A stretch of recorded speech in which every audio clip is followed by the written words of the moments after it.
हाय मो रिकुन्स मामा पवित्र राखी पूर्णमी आपण मानक समस्त हार्दिक अभिनंदन।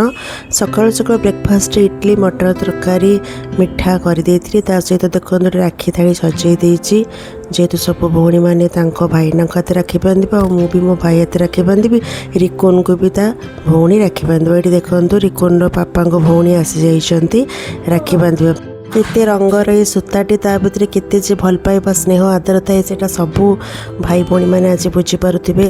भाई भौणी संपर्क तो सबुबले स्नेह श्रद्धार किंतु से संपर्क को आहुरी निबिड़ करने राखी नामक एक सुंदर पर्व आम पालन करूँ जमी माँ सुभद्रा बड़ भाई बलिया कालिया हाथ राखी बांधे सेमती सबू भौणी मैंने भाई मान हाथ राखी बांधि दीर्घायु कि भगवान निकट प्रार्थना करती।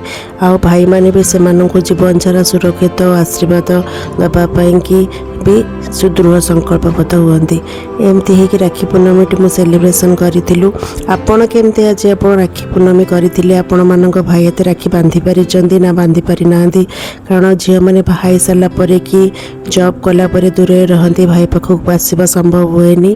तापर देखो रिकुन गोटे नुआ ड्रेस आसला स्कूल जेहेतु राखी सेलिब्रेशन थिला से जाइला। ये देखो मुझे होममेड राखी करदेली रिकुन स्कूल को लेकिन जीव बोली मत जमी आसला मुझे करदेली।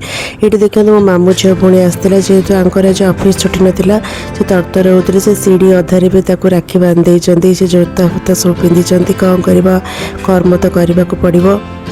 तापर ये हूँ मो मामू पु भाई बहुत सान भाईटी मोर जेहेतु सी आसला मुझे गोटे राखी बांधे टे आलती करदेली। ये देखो कैडबरी सेलिब्रेशन गोटे आसला रिकुन जेहेतु भौणी आसी ना माँ ये भौणी राखी बांधे।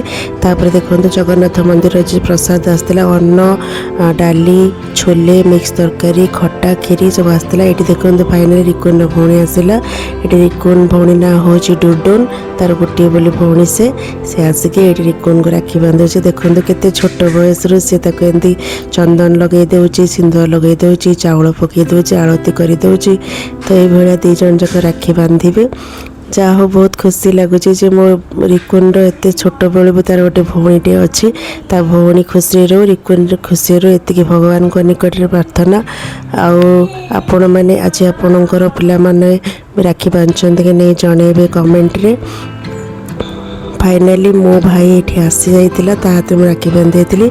आज दिन एमती सरी रोचे नमस्कार। वीडियोटी जदि भल लगुच दयाकोरी लाइक करेंगे फॉलो करेंगे शेयर करें कमेंट देवे।